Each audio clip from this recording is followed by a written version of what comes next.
Pak Bambang Wijayanto, tolong dong bantu Pak Jokowi untuk men-solve problem ijazah. Nah, kira-kira ini bos, ini sebenarnya ijazah itu milik personal atau milik pribadi atau milik publik sih? Pribadi. Dan sebenarnya ini kalau memang ada, kenapa sih mesti dibikin berlarut-larut? Enggak dong. Sebenarnya teman-teman yang mempersoalkan ijazah itu udah bener, karena sekarang dijawab dengan jalur hukum, kan dia harus tunjukkan akhirnya. Misalnya ya, kalau emang ijazah seorang tokoh itu palsu, UGM-nya ditutup. Iya, prodinya ditutup, fakultasnya ditutup, kan nggak bener. Menurut Mas BW, ujungnya ijazah Pak Jokowi ini di apa sih?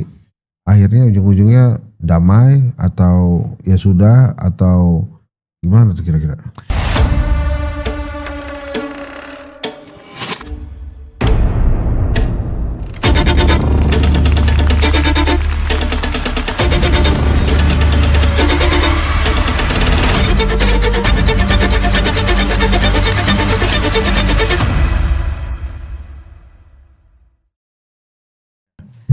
Teman-teman semua, Assalamualaikum warahmatullahi wabarakatuh. Saya saat ini, memang saya agak deg-degan soalnya calon pejabat yang samping saya. Saya sedang bersama dengan sahabat dekatnya Pak Prabowo di pengadilan, Bambang Wijayanto. Jadi sudah berapa kali kan ngebelain. Itu waktu ngebelain tuh prosesnya gimana sih Mas? Nggak, ini kan nggak pernah ditunjukin ke publik ya. Lo tunjuk tangan ngebelain atau emang Pak Prabowo pengen banget dibelain? Waktu itu gimana sih? Ceritain dong. Ceritain dong. Itu yang 2019-an. Iya. Ngapain sih cerita masa lalu harus diungkit-ungkit lagi? Bukan. Ini salah juga kadang-kadang. Iya. Kita kan itu gue nanya nih, jadi kenapa? ngelihat ke belakang untuk maju ke depan. Oh begitu. Jadi supaya jangan ada lagi pengacara-pengacara terkait lu tuh. Bela nggak masuk. Lu ngomong keikhlasan lu dengan pendapatan dan keikhlasan. Tapi saya sih yakin ya Pak Prabowo Subianto tidak akan merupakan seorang Bambang Wijayanto ya. Sok tahu lu Den. Enggak, gue yakin itu. Terus pertanyaan lu apa? Enggak, ini loh Mas, kan setelah RUU TNI katanya kan DPR akan segera menggodok KUHP. RUU KUHP. Terus KUHP-nya udah beres ya, akan berlaku 2026 kalau saya nggak salah. Nah terus kemudian KUHP, terus ada RUU Polri, ada RUU Kejaksaan, terus ada penyiaran segala. Nah ini kan di program saya ini kan memang nggak ada yang secanggih Pak Prabowo, belum secanggih Pak Bambang Wijayanto nih pengetahuan hukumnya. Sekarang tolong jelasin dong, apa sih bedanya KUHP dengan KUHP? KUHP ada acaranya di situ, jadi apa tuh bedanya? Kalau KUHP itu ngomong soal-soal yang berkaitan dengan kejahatan.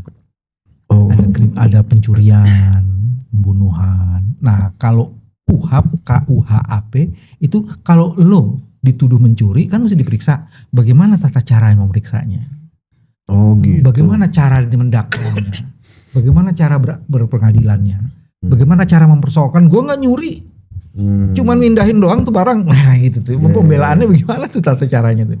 Kayak gitu. Jadi kalau hukum acara itu bagaimana cara membawa seseorang yang dituduh melakukan kejahatan itu di dalam proses penegakan hukum, baik di kepolisian, kejaksaan maupun pengadilan.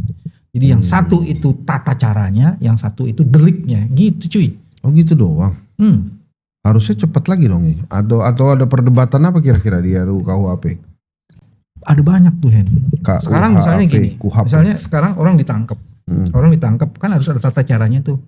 Orang yang mau ditangkap maka dia harus ada syaratnya tuh.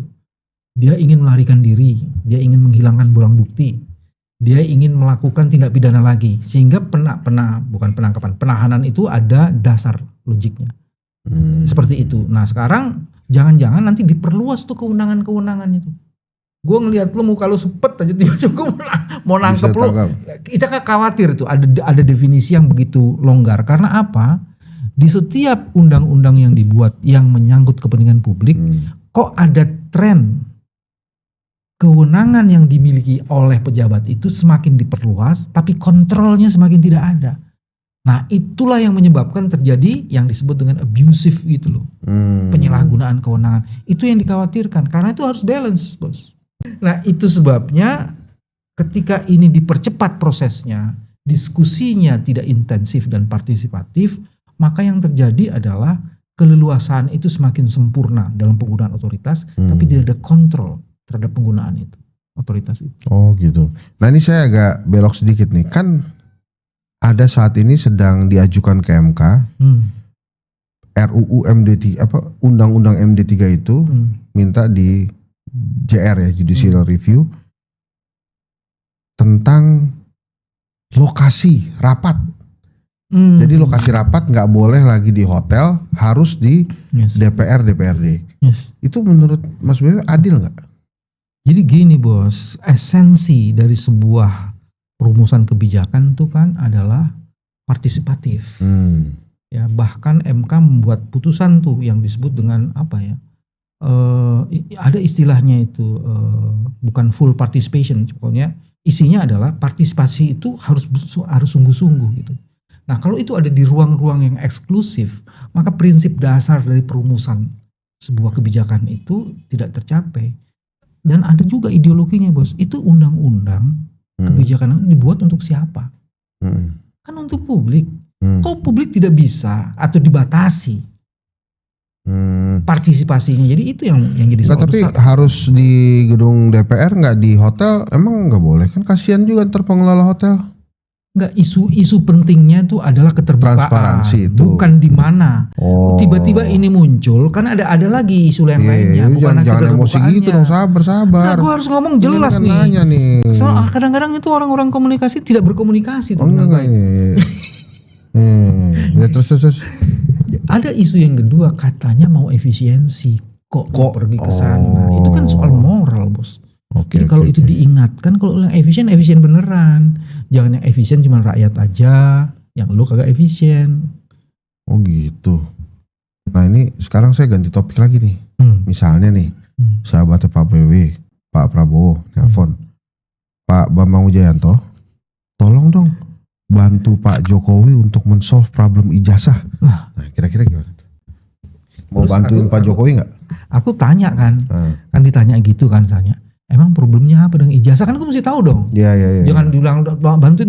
Nih, apa problemnya dengan ijazah? Kan saya mesti tanya dong. Iya, terus Pak Prabowo kalau menurut lo kira-kira apa problemnya dengan ijazah? Ini kan gue nggak mungkin tanya ke Pak Prabowo. Ke orang komunikatornya Pak Prabowo. Ini apa kira-kira problem ijazah? Apaan gak nih, lu nih gue tanya. Jangan ke gue. Kan gue tanya dulu problem ijazah itu apa? Enggak, terus kalau Pak BW sendiri ngeliat ijazah ini gimana sih? Nah, katanya kok berlarut-larut gitu loh. Ini bos, ini sebenarnya ijazah itu milik personal atau milik pribadi atau milik publik sih? Pribadi. Dia menjadi milik pribadi ketika dia bukan pejabat negara. Kan bukan. Nah, dia bekas pejabat negara dan sekarang masih menjadi pejabat karena menjadi pengawas Danantara. Danantara kan swasta, Danantara swasta. Tapi duitnya duit swasta, Danantara swasta. Dana publik yang diiniin. Kan apa sih sulitnya gitu. Jadi ini kan ada kepentingan publik yang mesti dijaga. Jadi dari satu sisi saya melihat teman-teman itu sedang bekerja untuk melindungi kepentingan publik. Dan sebenarnya ini kalau memang ada, kenapa sih mesti dibikin berlarut-larut gitu? Ya emang kenapa? Misalnya nih Pak BW nanya saya, Hen, gue mau lihat dong ijazah S1, S2, S3 lo. Kan gue pasti gue nanya, ngapain lo lihat-lihat? Kayak gitu kan, sama kayak tadi kan, untuk kepentingannya apa? Ya kan? Terus kan beliau ini sudah pernah menjadi presiden. Dan ketika jadi presiden dia mengatakan dia lulusan sarjana. Coba sekarang lu cek di KPU, masih ada nggak informasi mengenai itu? Nah, saya dengar katanya sudah tidak ada, tapi mesti diklarifikasi lagi. Di X-file itu disebutkan. Jadi kalau diperiksa udah nggak ada tuh dokumen-dokumen itu. Lah, untuk apa? Kok bisa nggak ada? Nah, itu. Ini mesti diklarifikasi lagi ya. Ada seorang netizen mengatakan, lu periksa deh, katanya udah nggak ada. Terus kepentingannya apa? Tapi sekarang kan menjadi menarik gini. Sekarang Pak Jokowi itu sudah ingin menggunakan jalur hukum. Dan menurut gue itu bagus. Dan supaya bisa terbuka sekalian. Bisa terbuka. Jadi menurut Mas BW nggak akan diterusin nih jalur hukumnya? Enggak dong. Sebenarnya teman-teman yang mempersoalkan ijazah itu udah bener. Karena sekarang dijawab dengan jalur hukum, kan dia harus tunjukkan akhirnya. Ya. Dengan begitu selesai itu mudah-mudahan. Kan kepengennya dari dulu, dari 2, 3, 4, 5 tahun yang lalu kan tunjukkan. Sekarang kalau dia mau tuntut, lo orang pencemaran nama baik, kan orang tanya, emang lo punya nama baik? Punya. Ini ijazahnya ijazah asli, kan dia tanya yang sini, tunjukin. Buka. Selesai. Tapi kan sekarang masalahnya publik itu lagi rendah banget kepercayaan ke hakim nih. Akibat yang kemarin tuh hakim-hakim ditangkepin tuh. Hakim-hakim yang kasus ini ya. Iya, yang macam-macam itu kan. Gitu. Baik. Jadi maksudnya kan ini masuk ke pengadilan, kepercayaan publik tuh gimana kira-kira ngatasinnya? Dan ini yang mesti menurut saya nih pemberdayaan dan penyadaran publik itu menjadi penting. Sekarang saya mau tanya, profesi mana yang tidak ada pelanggaran etik, against ethics and perilaku? Profesi mana? Yeah. Hampir semua profesi ada. Kalau mau benar, maka kita akan periksa tuh 3 hal. 1, kita jangan menggebiah uyah gitu, menyatakan ini sekali ini satu salah, semuanya salah. Kita cek aja hakim jumlahnya berapa, kasusnya berapa. Kedokteran yang dokter anestesi itu anestesi itu berapa? Tempat lu kan? Unpad tuh kan? Tempat lu kan tuh. Universitasnya sama kayak ke tempat gue juga gitu. Lu jangan merasa sendirian. Cuman kan pertanyaannya, kalau ada pelanggaran itu emang seluruh dokter terus jadi bejat, emang ID terus jadi rusak. Kan sekarang ada pandangan gitu. Jadi kita mesti ngomong, fine itu ada hakim itu. Saya juga tidak mengatakan kalau banyak itu disebut oknums. Oke. Tapi kita juga jangan kemudian menghancurkan anak profesi hakim, udahlah jelek semua. Kan nggak gitu juga. Jadi bagian pertama itu mari kita periksa baik-baik. Nah terus baru yang kedua, ada nggak sistem yang membuat isu ini menjadi menjadi lebih masif dan sistematik bekerja? Itu kan mesti diperiksa. Dan di mana letak lembaga itu dalam konteks itu? Kan mesti dilihat di situ tuh. Misalnya contohnya ya, kayak saya kasih contoh dokter aja misalnya. Dokter anestesi kayak gitu ngomong begitu. Itu kesalahannya siapa? Kesalahannya ID, organisasi profesi, atau kesalahan Menteri Kesehatan mesti ditarik, atau kesalahan personal, atau juga ada kesalahan dari program itu. Kan mesti dicek tuh. Jangan-jangan itu lebih kesalahan personal, bajingan dia. Tapi seluruh fakultas kedokteran, lu gila bos, prodi itu minta ditutup oleh menteri. Nah sekarang pertanyaan, menterinya tuh bertanggung jawabnya apa? Minta ditutup gara-gara satu orang itu minta ditutup, seolah-olah sistem yang dibangun sudah menterinya minta bos melalui dirjennya. Ya, itu kan sama aja misalnya ya, kalau emang ijazah seorang tokoh itu palsu, UGM-nya ditutup. Iya, prodinya ditutup, fakultasnya ditutup, kan nggak bener. Gitu loh cara berpikir. Nah ini jadi kita mesti lacak itu. Ini kesalahan ini muncul lebih karena pribadi, ada sistem yang lemah, atau ada kebijakan-kebijakan yang, nah itu mesti dicek tuh. Nah ini tugas lu bos dan gua semua, kita semua untuk sama-sama tuh ngelihat itu, sehingga kita menjadi warganet yang sehat dan waras. Kok jadi tugas gue gimana sih? Ini kan semua masyarakat. Lah kan kita nggak digaji sama negara. Memang kesadaran tak perlu gajian. Oh, masa sih? Iya dong. Emang dulu waktu kita kemerdekaan. Kalau menurut lo gimana sih kalau ada orang memberikan uangnya untuk negara gitu, menggaji karyawan, menurut lo oke nggak? Wah ini jadi soal tuh bos. Orang ngasih uang untuk jadi negara. Misalnya gini, Pak BW diangkat nih jadi kepala lembaga lah. Terus gue mendedikasikan. Karena kepala lembaga ini belum ada anggarannya, Pak BW kan ya namanya Bambang Wijoyanto kan pasti tajir. Fasilitasnya banyak tuh, ya, tajir. Duitnya banyak, 7 turunan, baru turunan ke-7 habisnya gitu. Nah itu udah deh, gak masalah. Gaji gue gak masalah, anak-anak gue gak masalah, gue cover semua, listrik segala macam. Itu gimana tuh kalau itu boleh gak sih? Bos, itu bos menyangkut keuangan negara kan bos. Ada aturannya mengenai itu bos. Bahwa lo mau mendedikasikan itu bukan masalah. Tapi kan harus ada plafonnya, artinya lo terima baru lo salurkan. Kan bisa begitu, lo infakkan itu. Itu kan harus jelas bos. Orang infak kan harus ada selembar gitu, bukan udahlah beres gue infak, kan gak begitu. Kenapa? Takutnya itu terjadi proses kekaburan di situ. Takutnya ngegajinya ketinggian. Iya, lo terima infak, cuman seluruh fasilitas lo tetap pakai, dan itu melebihi dari infak yang lo berikan. Itu kan jadi beda tuh bos. Gue baru nangkep ya juga ya. Tadinya gue pikir begini, misalnya ada anak buahnya digaji 10 juta, padahal pagunya cuma 4 juta, kan jadi salah tuh. Iya, itu pertama. Terus kedua kan seolah-olah lu ikhlas memberikan ini, tapi lu nimpenya lebih gede dari sini. Atau orang menjadi permisif, dia udah nyumbang, biarin aja dia mau ngomong apa aja kan, dia juga nyumbang. Kan nggak boleh kayak gitu, harus ada aturannya. Oh iya gitu. Iya. Nah terakhir nih, menurut Mas BW ujungnya ijazah Pak Jokowi ini di apa sih? Akhirnya ujung-ujungnya damai atau ya sudah atau gimana tuh kira-kira? Kalau melihat tuntutan ini, orang-orang yang menuntut kebenaran ijazah itu udah sampai pada titik yang no point to return bos, nggak ada titik baliknya. Dia ingin melihat, karena apa? Feeling saya ini bukan sekedar ijazah loh, ada konsekuensi hukum lainnya. Seluruh produk yang dihasilkan dari sebuah persyaratan yang tak terpenuhi itu nanti bisa jadi masalah bos, karena punya konsekuensi, ya kan? Nah itu yang mungkin, dan yang paling penting sebenarnya itu yang bisa. Oke, kalau begitu semua kesalahan yang itu kan mestinya ada proses koreksi dan ada proses bagaimana mengatasi supaya tidak terulang lagi. Jangan sampai kakeknya melakukan itu, terus kan anaknya melakukan itu, cucunya juga, kan bahaya. Oh gitu. So tau lo mau gitu pura-pura. Enggak, gue pengen banget memahami gitu. Nah ini karena waktu ya Pak BW, satu case lagi yang ingin saya tanyakan nih.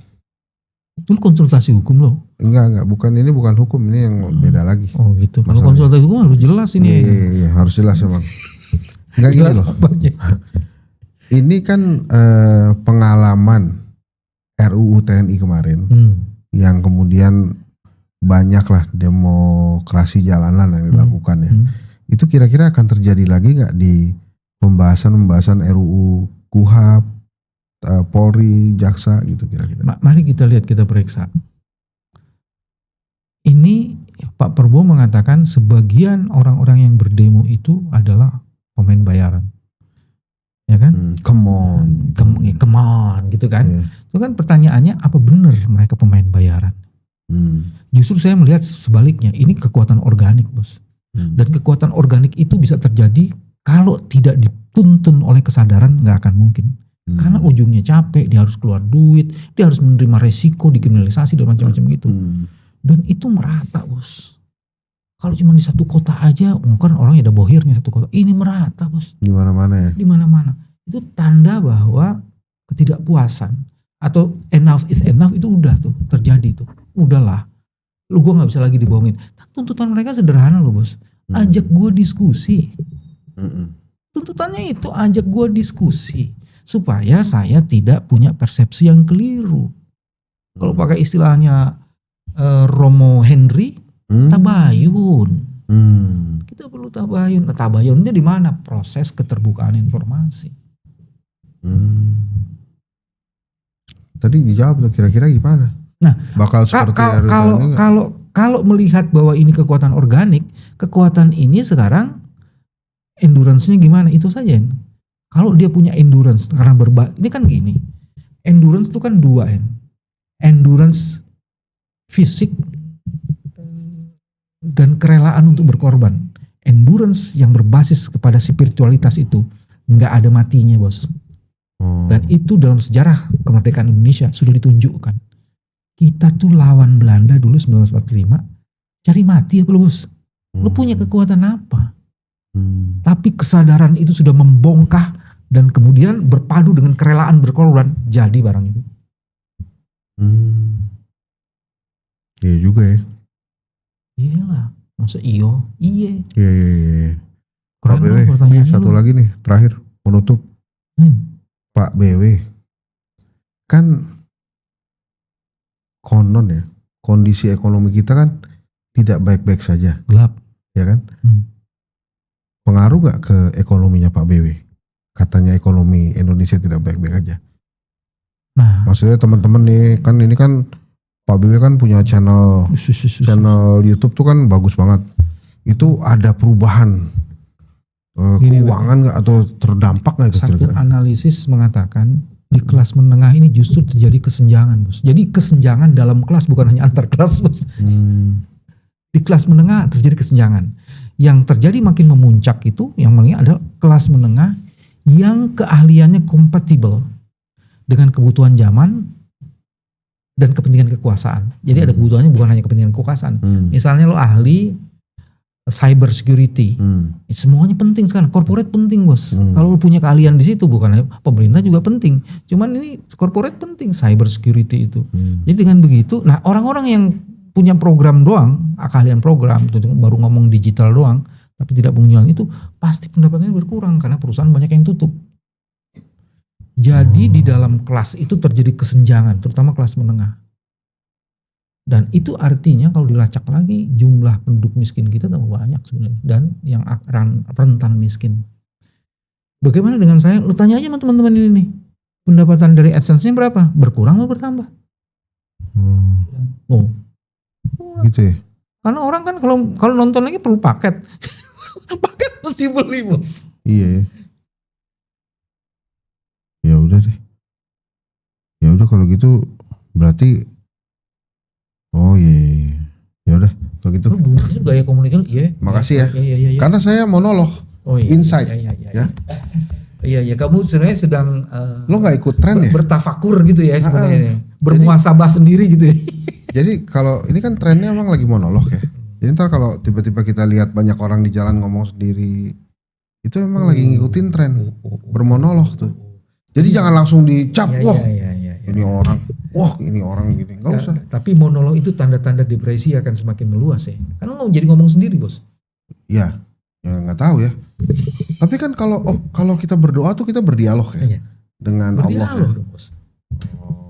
Berdialog, Bos. Kalau lu mikirin diri lu sendiri, ngomong sama diri lu sendiri, lama-lama lu ODGJ, Bos. Makanya tapi gue tetap ya, monolog itu sekarang sedang tren. Jadi kalau ada orang bermonolog di jalan, lu kalimatnya gitu, pakai G-nya bermonolog itu ya nggak masalah. Helshood. Karena kan our vice president itu kan trendsetter. Jadi dia sudah menelurkan trendsetter monolog. Dan gue yakin itu pasti dia korbannya Jangkrik Bos Alahen satu. Karena kan di Jangkrik Bos itu saya juga bermonolog kan.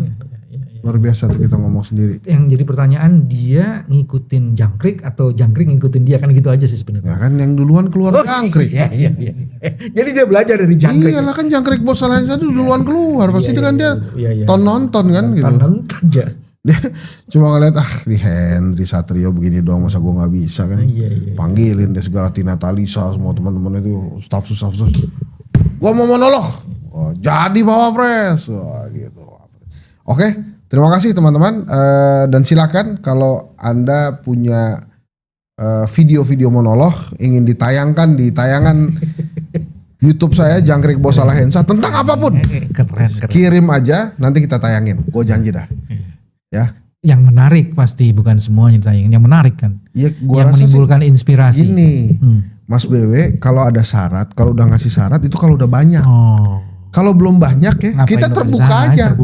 Gitu. Iya. Jadi betul. Lu belum apa-apa, belum ada yang ngirim udah ngasih syarat-syarat. Iya. Ntar orang kepikiran ini monolog gue bagus gak nih? Gaya komunikasi gue gak cocok betul. Free. Ya udah buka, silakan aja. Free. Nanti kita tayangkan, tapi jangan syarat. Itu penting. Ya kan kalau tiba-tiba ngomong satu-satu gimana yakinnya. YouTube aja udah pernah hilang. Masa mau hilang lagi. Terima kasih. Jangan syarat dan harus syar'i. Syar'i enggak? Iya deh. Iya. Maksud lo apa sih? Terima kasih. Assalamualaikum warahmatullahi wabarakatuh. Waalaikumsalam.